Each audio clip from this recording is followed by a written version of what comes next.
Right, so first of all, Stephen wanders in here, hobbles in here with stories of Ian Jory whilst brandishing his own rhythm stick. Yes, I am walking with a cane at the moment. 6 weeks ago, to the very day, I delivered a lecture at the O2 Arena in Greenwich for part of COGS X, which is a sort of festival of ideas, you might say. And I was giving a lecture on AI, which is a subject that has long absorbed my interest since the 70s. And I took a bow at the end and walked off stage, but I thought, I don't know why, I just walked off on to the right, having come on from the left.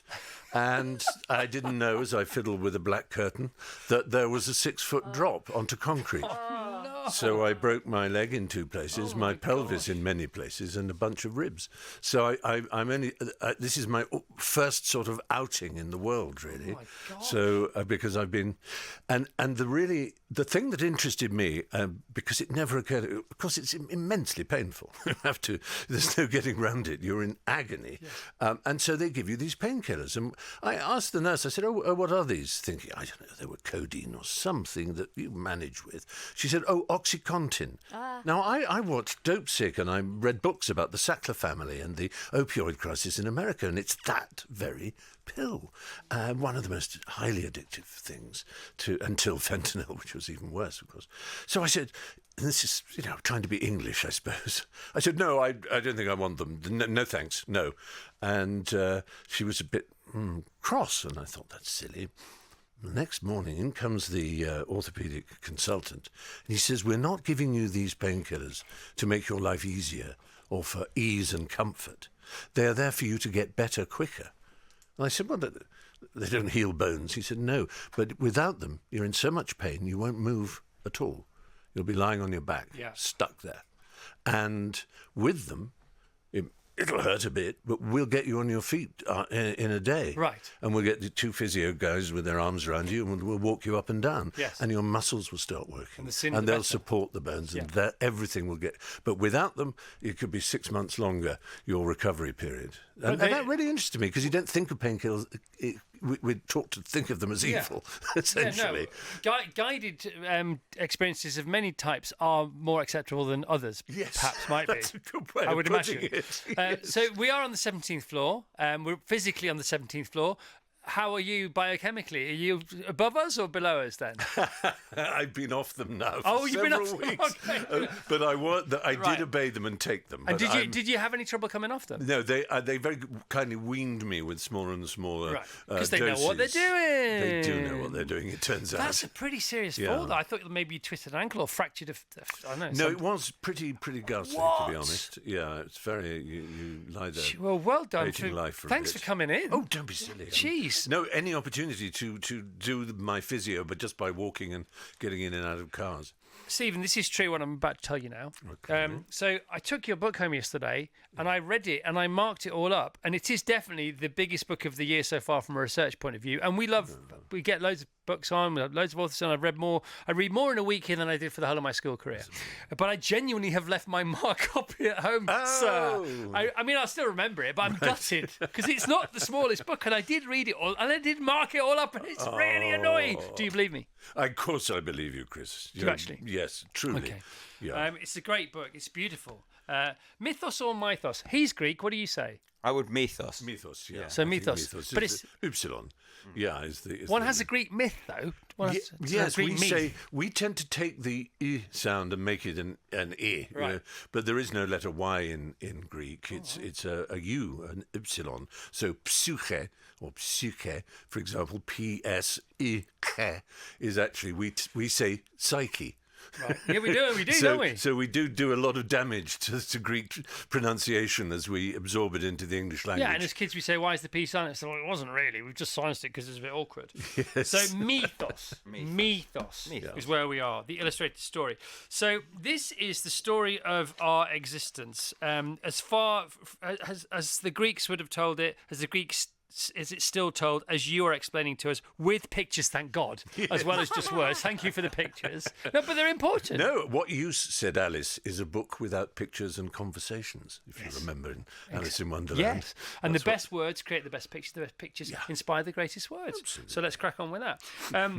It's their take on science's Big Bang and the Bible's "Let there be light," but Yes. it's all from the same root, though, isn't it? Yes, well, every people, all our ancestors, if you think about it, once we had developed tools and fire, and especially then language, which is only 50,000 years ago, which is very recent in our history as a species. Because there's the history of the species, then there's the history of civilization. That's right. And once we were able to talk, and because of fire, we were less wild ourselves. We were tamed. We could live in sort of places where animals wouldn't dare attack us at night, and so on. And it's obvious, I suppose, that some child would ask his mother why that mountain sometimes makes a rumbling noise, why there's a rumbling noise in the sky before it rains, or what is the flash of light, and so on. And it's natural with human beings, I think, that when there is a force that you cannot understand, you give it a sort of Personification. a personification, a name, and it becomes a god. So there's a sky god who, when he's angry, things make that noise, and he sends down these thunders and these lightning flashes and thunderbolts, and the sky father originally was Uranos, whom we call, with great giggles as children, Uranus. Yeah. And that wasn't changed because it was embarrassing by teachers. We changed it, but it was originally almost a double O. Yeah, well, Uranos, I think is how you'd say it. It's the Greek word for sky to this day. Yes. Uranos, yeah. Uranos. That's much nicer to hear it in a Greek accent.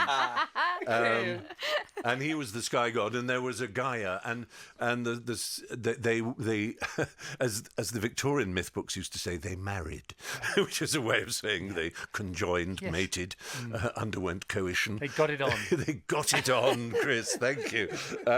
Begins with G. And then so that's when the new generation. So that you have these primal gods.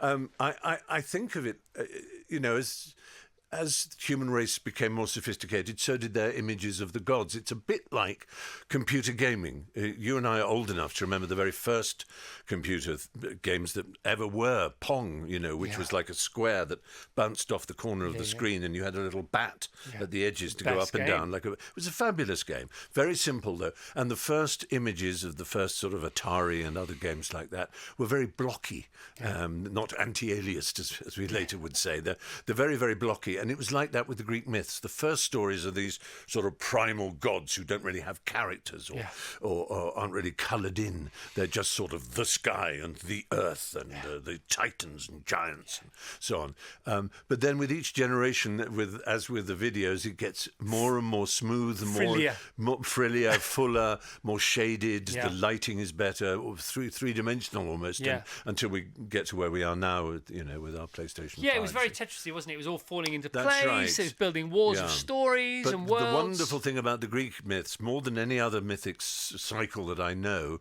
is just how human and coloured in the gods are in terms of their personalities. Yeah. And they represent all human personalities for all human. In particular, I love this big divide between Apollo, who's a god of prophecy, the golden god with the sort of blonde hair, and he was a god of music and prophecy and order and mathematics and harmony. But he was not more important than Dionysus, known as Bacchus to the Romans, who was the god of wine and frenzy and addiction and impulse and all those sharp human. And those two, the contrast between those two is a sort of definition of us, And every Guy Ritchie movie you've ever seen. We have our reason. Yes, it's true, isn't it? It is. It's all there. And in Star Trek, in particular, the original Star Trek, because you have the logic and order of Spock, and you have you're a green-blooded monstrous Spock from Bones McCoy, the Doctor, who's all passion and instinct, and in the middle who has to sort of navigate these two extremes is the captain. The goddess, Lieutenant Uhuru. Yeah, exactly. Floats down. It's just all wonderful. And it is very noticeable that in almost all science fiction of that time, and still to this day, I mean, with Marvel and everything, so they can't help using Greek names, Krathos and Xanos, and it just makes them feel that it's deep inside us, whether we sort of know the details of these stories or not. Have you always been such a sponge for this sort of riven culture? Yes, I think I have. Because you inspire me to be more like, I've got no chance, but I'm having a go. Do you know what I mean? Because Well- when I hear you talk about it, when I hear you enthuse about it and blossom as you're talking, you literally come alive when you're talking, because it's an energy inside you, isn't it? It is. I used to have, there was a wonderful, in its day, social media service called Twitter. I don't know if you remember it. It was so good. We've had Elon on this morning. Really? He's in town talking about AI. You should hook up with him. Yes, well, I know his views on AI. And He's a mile and a half away. Yeah. Do you want me to hook you up? Why not? Come on. Sorry. It was all going Forgive so me, well. it was going so well. I think well, he won't be interested. I think he No, might. I don't. I think he does know who I am because I had dinner with he knows one of who his astronauts, and she said something about him wanting to pass on how he knew I was a very good friend of Douglas Adams, and the phrase she gave me was that Douglas Adams's Hitchhiker's Guide to the Galaxy books formed the core of his philosophy when he was young. Is that fair enough? Yes, and if you remember when he sent a Tesla Roadster out into space, Musk, it had on the dashboard in large friendly letters the words "Don't panic," which is what's on the front of the Hitchhiker's Guide. Yeah, exactly. Yeah. Would you not like to meet Elon Well, Musk? I would actually, yes, because he is interesting, and I'm so upset by what he's done to Twitter that Really? the musking of Twitter is not. Oh my goodness me! I- You should talk to him about that. But yeah, no, I can't see why someone like me would be the faintest interest to such a I bet he titan would. of the. Well, because you are one of the world's greatest wordsmiths, and Twitter's all about words, isn't it? Well, this is the way of coming round to your answer about it being about words. And then this is not any false modesty of any kind. It's literally true. When I first went to school, a proper school, as you might say, it rapidly became apparent to me that I was bad at everything that all the other children were good at. I couldn't catch a ball or run in a straight line and collide with a tree or trip over my own feet. I couldn't swim. I couldn't sing or play an instrument. I couldn't draw or paint. And I really felt inadequate. But there was an occasion which sort of sparked it off, a bit of confidence, was a music teacher was writing on the board. She wrote the word orchestra in big capital letters. She was going to give us a lesson about the elements of the orchestra. And I shouted out, cart horse. And she said, what? I know what you mean. Yeah, exactly. And she said, how did you know that? I said, well, I could just see it. And she sort of gave me a frowning look that I thought was disappointment. But in fact, she asked me to stay behind, and she sort of talked to me about things. And then around that time started Latin at school, and I loved it. Because unlike other boys who saw it as a terrible chore to understand, I thought it was like a game, like a code game, right? So that you could substitute one word for another, and it just became interesting. So they then said, would I like to learn ancient Greek? And I said, well, yes, and there's even more of a code because they've got different letters. Yeah. So I learnt to write my name in with Greek characters, and I learnt the Greek alphabet, of course, and then started to learn the language and loved it. And like Susie Dent on Countdown, I just love the etymology, the origin of words, and so this was perfect in Greek, because the Greek book that I was given, because I was the only one doing Greek, it would have a new noun or verb, like let's say grammain, to write, and it would say you can easily remember the meaning of grammain because of words like grammar and telegram, which is a piece of writing from a distance, which is what tele is, a remote, and graphane, and all these different, so grammain to read rather than graphane to write, and phonos sound as in telephone. And then I remember turning a page, and it had a verb, thaumazo. And it said, you can easily remember this by thinking of the English word thaumaturge. And I remember looking down and thinking, I quite like words and things, but thaumaturge? And it turns out thaumaturge is an English word. It just means a worker of wonders, a worker of miracles. Thaumaturge, the urge is, ergos is the work, And and of course I haven't forgotten it. But that set me on the path to believing there was something I could do. And this was a boarding school, and at night I would read stories. I had a torch under the bed, and I was the reader, the dormitory reader. And I would sometimes make up stories. You need to make up ghost stories. This is what kids love. And so despite being appalling at games, dyspraxic, really. I just really couldn't do anything, climb a rope. I mean, God, the sight of Well, me. we're all dis something. Yes, aren't we? exactly. That's the point, isn't it? So you Yes. find if you don't know what you're good at, find out what you're dis at, and what's left after all the disses is that. Exactly. And this is what I say if I do sometimes go to schools and things, and they'll say, well, you know all these things. I said, what do you like then? And he said football, and I said, well, which team? And he told me his team, and I said, so you can name all the team? And of course he could. I said, but you couldn't name any other teams, could you? Because you like your team. And he went through the whole Premier League, naming every single team and their manager and where they'd been before. And I said, you see, your brain is I couldn't catch up with you there. You've got an amazing brain. So true. You have to remind people that taxi drivers in London is a really good example, because you know that the knowledge, which is what London black cab drivers have to, it's their exam they pass, where they have to have a meeting and their examiner says, take me from, the South Kensington Tube entrance to Upper Street in Islington, and they have to recite to the examiner, turn left at there, right at the lights, comply with lights, centre lane, pass, and then name the buildings they're passing, because if they're important buildings like hotels and clubs and things, they should know them. Anyway, it's an astounding piece of huge amount of knowledge that these people, and a lot of them, and I talked to them, a lot of them left school very early because they were told they didn't have an academic brain. Yeah.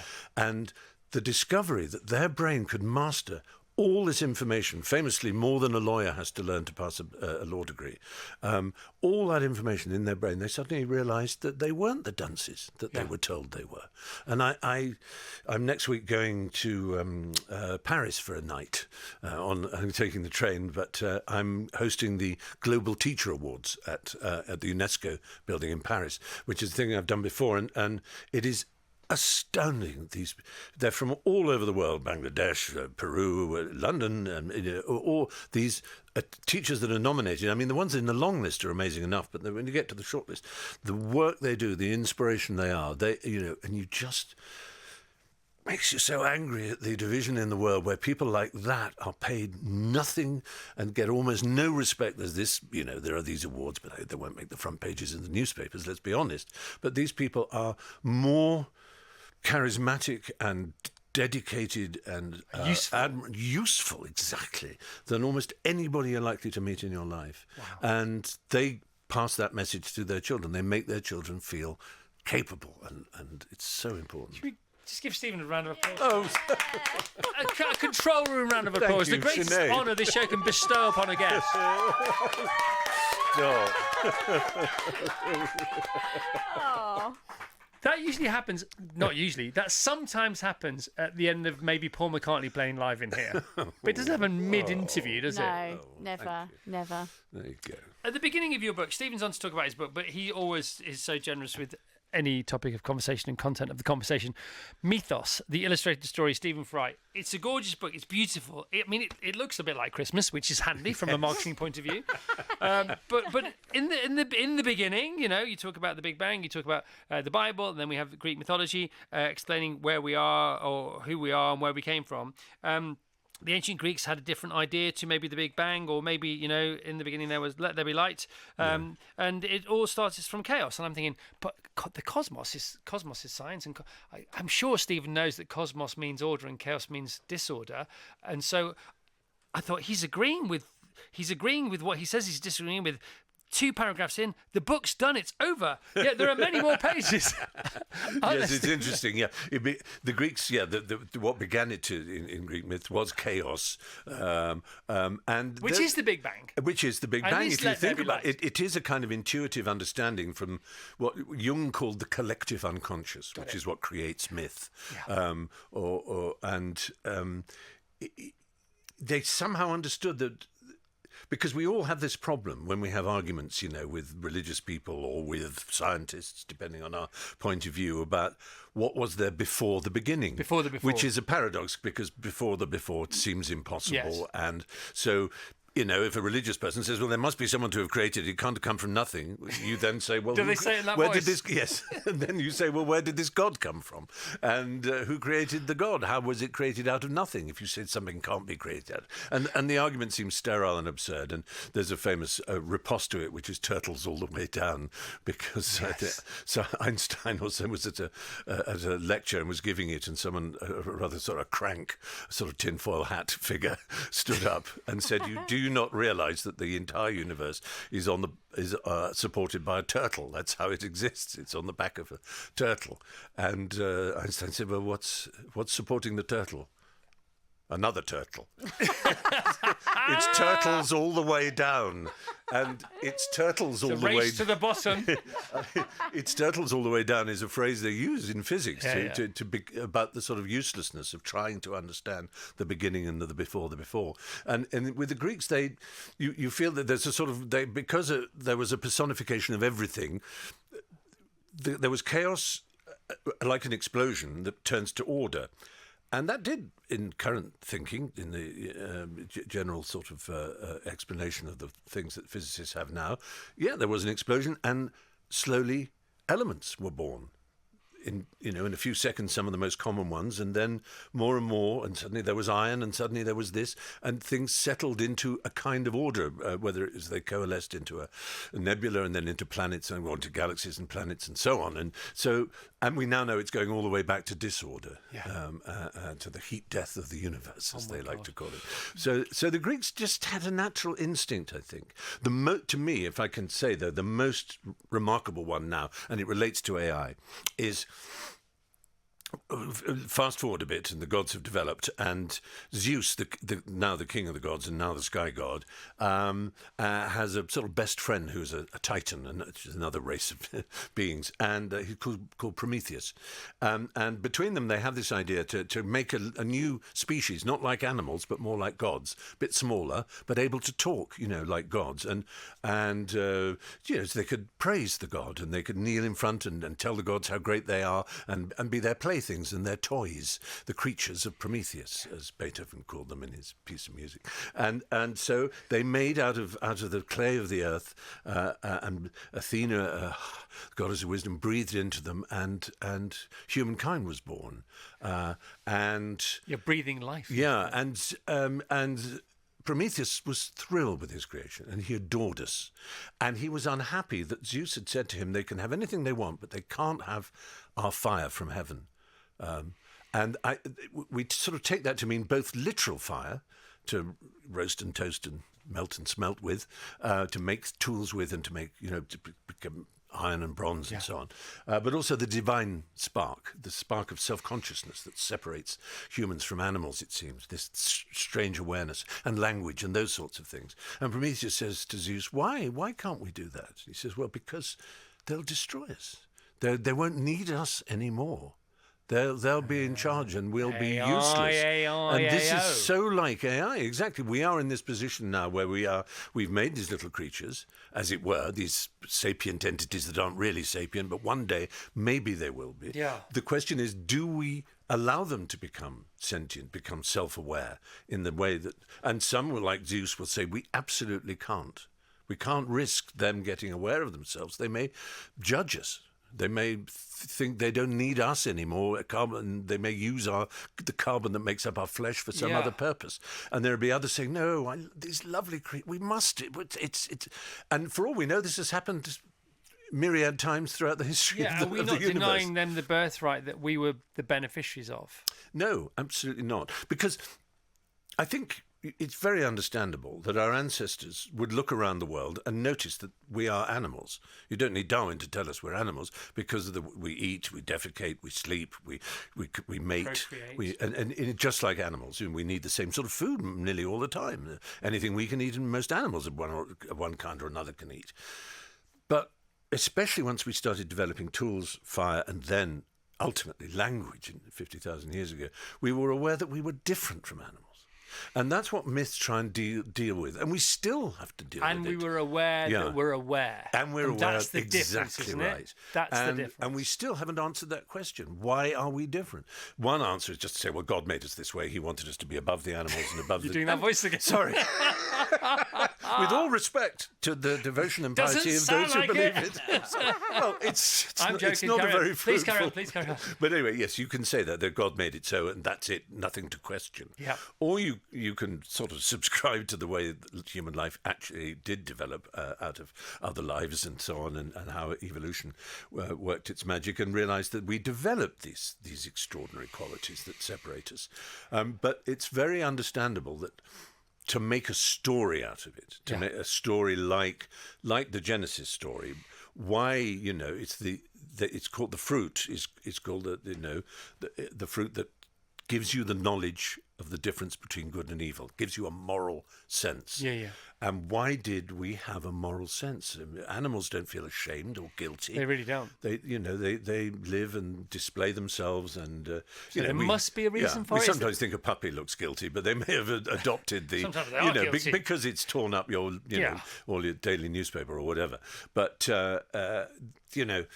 we just know that we're different. It's the knowing, isn't it? And we blame ourselves. Yeah. We don't regard ourselves as animals in the sense that we say it's all humanity's fault. Look at what we're doing here. Look at what we're doing there. Yeah. No, it's a lot of animal species can also depredate and eat a whole corner of the earth out of its habitat, locusts and other such things. Yeah. But they don't go, oh, what have we done? I know, and they're not into conservation either, which is not. anti-nature, because we are part of nature, because they say, we need to look after nature, but we are nature. Where's that separation? That's when somebody starts a sentence like that off, I just walk away, because you've based it on something that's not actually. But it's interesting how the myths reach to try and understand, and the Genesis myth, which is a wonderful story. God says to Adam, "You name all the animals." Because it was an instinctive understanding that what was strange about us is that we named the animals. Now, a kangaroo doesn't name a wombat. I mean, you can say, how do you know it doesn't? But you can be pretty damn sure. I think you're right. And it doesn't care if wombats are becoming extinct or any other species across the world. It doesn't have a curiosity outside its inherited, need dispositions. For survival. Yeah. I mean, a human can train one to have a different perception of space and things, but that's a human intervention. My favourite scenario, as far as that's concerned, is something in The Course of Miracles, which is a brilliant book. It's all about us labelling things, and the labelling of things, giving us the layers that take us further away from who we really are. And this is about peeling back those layers and getting back to who you are by finding out what and who you're not. And it's when a child sees a leaf for the first time and is able to say, "Daddy or Mummy, what is this?" And instead of saying it's a leaf, the right answer is, we call it a leaf. Don't you love that? Yes, I do love that. And because another thing I'm very fond of, and it goes all the way back to the founding of modernism and imagism and the sort of early isms of the 20th century, was their fascination with the Chinese the Chinese writing system, and with Chinese poetry and so on. And one of them, an American academic called Fenelloso, came up with this phrase: there are no nouns in the universe. Nothing is a thing. It's a process. Yes. It's happening through time as you look at it. Yes.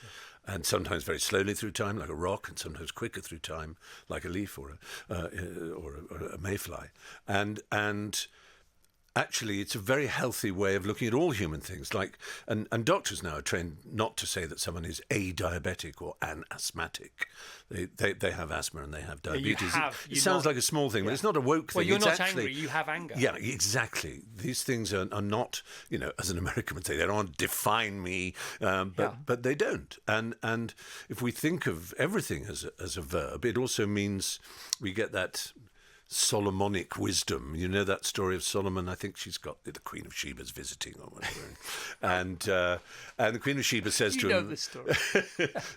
She says to him, sort of to pass the time as they're sitting on their thrones, she says, I heard that in your land, Solomon, there was a magic token, a magic ring that could make a happy person sad, but make a sad person happy. Have you heard of such a thing? And Solomon said, no, yes, we have it. And he calls for his blacksmith, and he whispers in the blacksmith's ear. And he says, it's not a ring, it's a token. He's going to find it. And the blacksmith comes back and bows, and there's this almost steaming token that he's hammered out, obviously according to Solomon's instructions. And he said, if you look at this, it will make the happy sad and the sad happy. And just on it was written, this too will pass. Yeah. and it's a cliche, of course, but it is worth remembering. And of course, I had to when I was lying there, a week after I'd had my tumble, and I was just getting so bored with the fact that I couldn't really move and I was in so much pain. But you say to yourself, it will pass. Yeah. But also, when you're having a fantastically happy experience, it isn't pessimistic to say this too will pass. I think it reminds you to feed on the pleasure of the experience. Yeah. Not necessarily just take a photo with your camera, but actually kind of feast on the happiness that you're enjoying. Yeah, the pursuit of pleasure. I love that. This too will pass. Churchill's version was, if you're going through hell, keep going. Yes. If it doesn't pass, you try and pass through it, but keep going. And it's the fluidity, it's the verbality of it all, isn't it? If you stick to verbs, there is movement in verbs. Yes. This is Don't get me started on the old Brexit and Remain thing, because Brexit is a moving word. Yes. Whereas Remain is a static word. So they sort of had it from the first move. You're right. Do you know what I mean? You're excited by the idea of something happening. Movement, isn't Brexit was going to happen, whereas Remain was like, okay, stay there. Yeah. Stephen, this is wonderful. We started the show off today talking about Elon, who might still phone the show. He's got... by the way, if he does call, can we just put him straight through to Steve? That'd be great. Not joking, by the way. And then we talked about that wonderful feeling, because it's pouring down with rain today, because Storm Kieran's had his way with us. Yeah. And it was pouring down with rain when I was running in, and I was sodden when I arrived in. And I now bring a fresh change of clothes. It's just great. And that feeling of a fresh change of clothes if you've been sopping wet outside. And we were talking about that, our favourite word, apricity, the unexpected glow of the sun on your skin on an otherwise chilly day. And we're thinking, there's not a word for this feeling when you get changed into a new set of clothes. Because there are too many words for some things, but I think we found a new situation that there's not a word for, and we thought, who might know if there was? Is there a word for that, Stephen? I don't. If there is, I don't know. You feel there would be in Yiddish or in some other language like that tends to, or in Scandinavian where they have those words like higgy and so on. Yeah. There was having mentioned him earlier, my dear friend who died so many years ago now, Douglas Adams, the writer. He and John Lloyd, who was the producer of QI that I used to do, and comes in a lot. Yeah. And is the professor of ignorance at Southampton University, I believe. And they had this same thought as you, that there are so many feelings and experiences that don't have names and words for them, but also there are thousands of words in the English language that don't have meanings, and those are place names. Right. So, the most obvious example is you take, I think it's in Dorset, Blandford Forum, and you say any television discussion programme that has, and it's a Blandford Forum, then it fits it. And I think there's a town called Stickley, and that was a brilliant one of Douglas's, is the way sellotape behaves when you're tired. Stickley. All right, so we've got to go through. And there was one which Sheffant, I think, is or something. A little town begins with Sheff, village somewhere, and that was. The distance you have to be from a sheep for it not to look ugly anymore. Right. And I love that thought, because if a sheep close up has got this matted bottom and this sort of rather prehistoric gnathic jaw, and then you go further back and it's a fluffy, fleecy, lovely thing. Of course it is. So perspective is everything. Yes. Distance usually helps. So Vassos has this great notion, don't you, Vassos, about people in the corridor. So if you're walking towards someone in a corridor that you recognise, you and Chris are in the corridor down here, and you recognise each other, and perhaps you haven't seen each other for a few months, but you say hello. You're going to just sort of nod as you walk past, but you go too early. You acknowledge each other cannot too go too early. No, that's so right. What do you do then? And then that sort of that awkwardness, that time until you kind of pass each other. Pertaining to that particular situation. That's the point, isn't it? Yeah. Absolutely. Specific. Absolutely right. No, I think. I do think that experience is in the book. It's called The Meaning of Liff because there is a village called Liff, and it was a big success. And there was another one that came out There's more meanings of Liff or whatever. They're probably remaindered somewhere or on eBay, but they are actually delightful. And it's quite fun on long car journeys to make up your own as you Can't go you do through a Radio a 4 series village. called This Is Your Liff? Yes, you could. You do it. Come on, Stephen. Stephen is on to talk about his book, Mythos, the illustrated story, Stephen Fry. I got to part 2. Was there a part 3 that I didn't get to? Yes, there are 3 books. This Mythos, the illustrated version, is the first. No, but there's a part 2 within. Oh, within the book, Within. yes, the creation of humanity. Game of two That's halves. when humans are created, and then there's a change in the way the gods interact with us. They start breeding with us, and you get these semi-divine. These demigods, as you might say. And that's what the second book I wrote, which is called Heroes, is about. So Theseus and Hercules and those sort of famous figures, Jason and the Argonauts and that sort of thing. Jason and the Argonauts. Yeah, exactly. All those stories. They're amazing stories. And Bellerophon, who was the hero who rode Pegasus, the winged horse, which is a fabulous adventure.